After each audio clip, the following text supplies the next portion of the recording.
What's going on, guys, and welcome to another one of my videos. This is who to sign for, and today it's the second episode, and obviously going in alphabetical order, the next team from the Premier League is Aston Villa. So as you can see on screen, this is the team we start with. Obviously we've got some new January signings such as Moreno, but obviously I can't really disable that because, I mean, if you want to go sign them in January in the first January window of your career mode, then go ahead and do that, but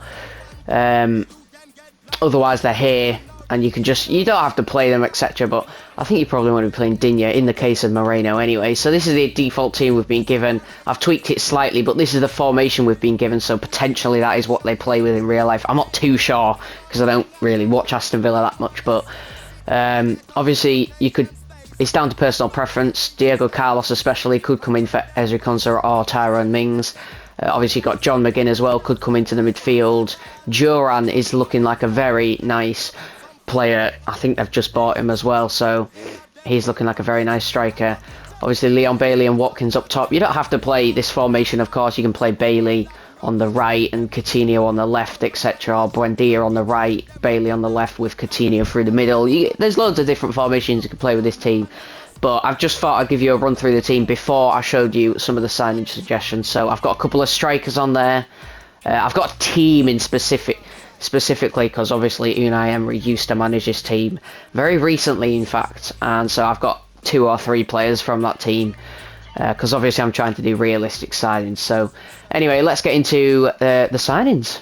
So before we get into the signings, I'll just let you know that in FIFA 23 career mode, Aston Villa do have a budget of 75 million, I think.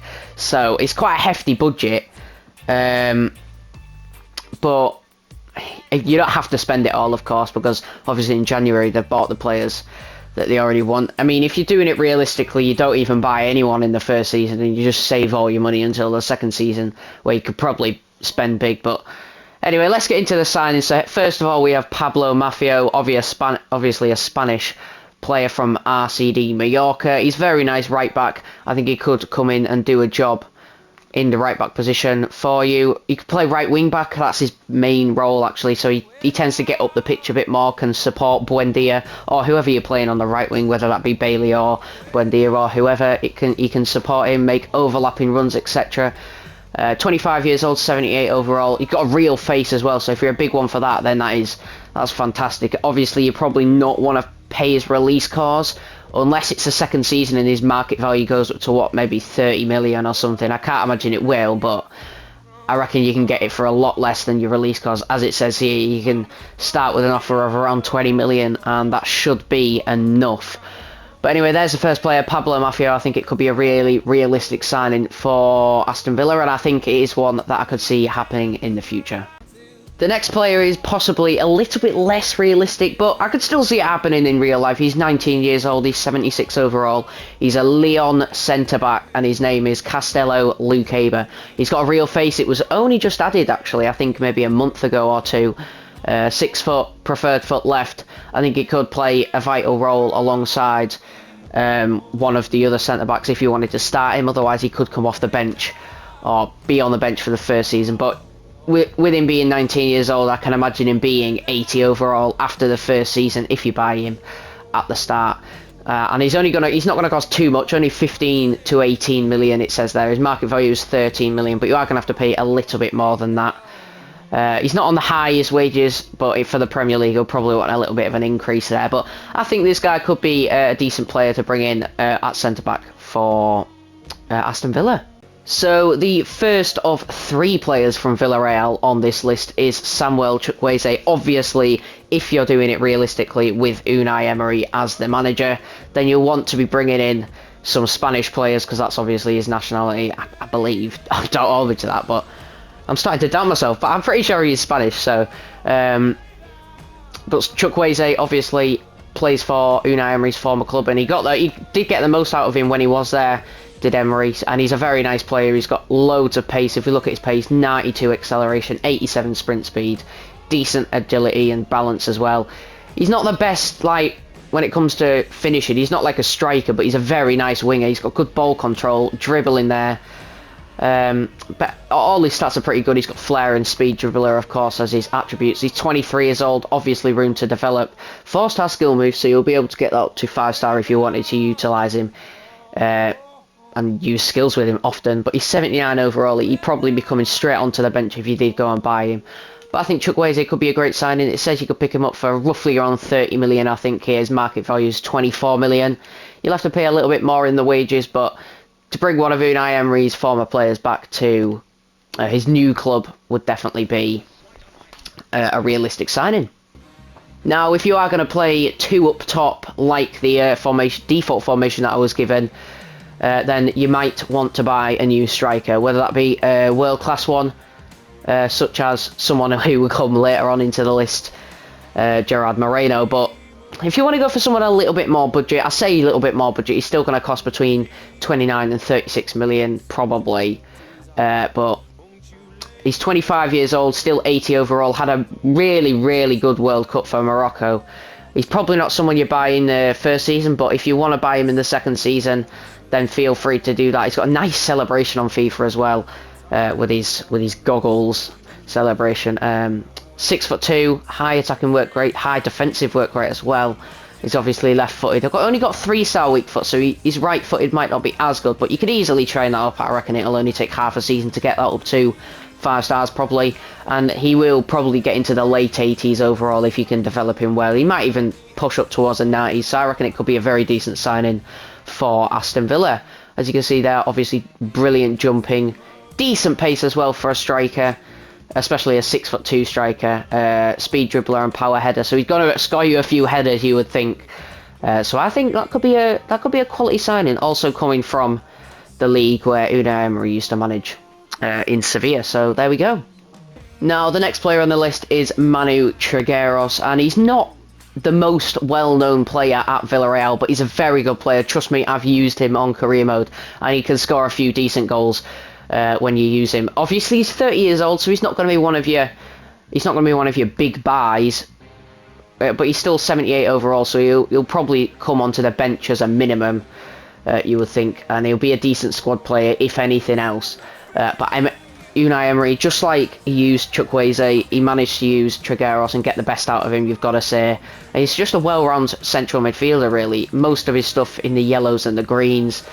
High greens, I'll say, as well. Short pass 80, long pass 79. He's just a very nice, well-rounded player. If dynamic potential kicks in and he starts doing well in your career mode, I reckon you could push him to the 80 overall as well. So he's definitely not going to his powers aren't going to wane away until he's at least 32, 33, you would think. So there's the next player on the list. Could we see a return or a link-up, should I say, between Manu Trigueros and Unai Emery once again? Now, the next player on the list is Rodri from Real Betis. Now, this is one of the up-and-coming youngsters from La Liga at the moment. 75 overall, 22 years old, and he's just a very good player. Look at his 5 traits there: finesse, shot, flair, long shot taker, playmaker, and technical dribbler. So he's already got 5 traits, and he's only 22 years old. Now, like I said, he is one of the up-and-coming players in the Spanish league. He's Spanish nationality as well. He could play on either wing or through the middle. So he's a very versatile player if you wanted to bring him in to your career mode. And he's going to cost... He's not even going to cost that much. He's got a release cost of 25+ million, but he's only going to cost, what, low teens? Probably start off with about an 11 million bid. And you're not going to pay any higher than 15 million, I can't imagine. But Rodri could be a great player to bring in from the Real Betis and the Spanish League again. Notice there's a theme. I've got quite a lot of players from the Spanish League. Obviously, Luke Haber's being the only one who hasn't been from the Spanish League, but he could be a brilliant signing. Now, this is the only world-class player on the list. I mean, you could say it's a bit unrealistic. Look at his rating. He's 85 overall. But at the same time, it wouldn't be out of the question to see a return and a link-up between Gerard Moreno and Unai Emery at Aston Villa. He's 30 years old. He's not going to grow too much more. I reckon maybe 87 is going to be his peak. Maybe 88 at a push if he does really well for you. But he's just a finisher. That's what Aston Villa, I think, need at the moment. Ollie Watkins maybe can't finish as well as some Aston Villa fans would hope. And Leon Bailey's more of a winger than a striker, to be honest. But if you go into his technical stats, he's got 89 finishing, and that is exactly what Aston Villa need at the moment. He's not going to cost too much, I don't think. He has got the injury-prone finish shot and outside of the foot shot traits, but let's see how much he's going to be. Oh, that's not good. I think this is because I got it on strict negotiations, so if it's on loose negotiations, I think you should be able to buy him. And it says his market value is like 45 million, so I can't imagine you're going to have to pay too much more than that. It's going to be most of your budget in the first season, but if you save your budget till the second season, you will be able to have a bit of a rebuild, and obviously Gerard Moreno would be top of your list. Spanish, and linking up with a lot of Spanish players already at Aston Villa and Unai Emery could be an option if you wanted to go down the route of bringing in a world-class striker. Now, the final player on this list is only the second one that's not come from the Spanish League, and it's Andrew Omabamidele from Norwich City. Obviously, recently relegated with the Canaries, could easily be one for the future. Obviously, look, he's 20 years old, Irish international, and 71 overall. He's got a power header trait, and you look at his stats. We'll go and have a look at his stats. Let's have a look. He's got a very nice physical. He's decent sprinter. He's not the fastest, obviously, but you'll be able to improve it because he's 20 years old, and I reckon he could be one of the fastest players, fastest centre-backs anyway, in the world when you get to his late teens. He's got good standing tackle and sliding tackle. He's not great at other things, but obviously you're buying for the potential. And he's not going to cost too much as well. Literally going to cost 5 mil maximum, probably, you would think. He might want a bit of a wage increase because obviously he's going to a Premier League club, but he's probably going to be the cheapest of your buys if you want to go in for Omabamidele. I don't know if you'll be able to get him in the first season, but second season definitely. Providing Norwich don't come up to the Premier League, I reckon this could be one of the most realistic signings on this list. But there we go. That's it for this episode, guys. So what we recommended 8 players for Aston Villa here. So you might want to buy all of them. You might not want to buy any of them. But hopefully I've given you an idea of some realistic signings you could sign for an Aston Villa career mode. But that's it for today's episode. If you've enjoyed it, go down below, smash the like, smash the subscribe if you want as well. That'd be greatly appreciated.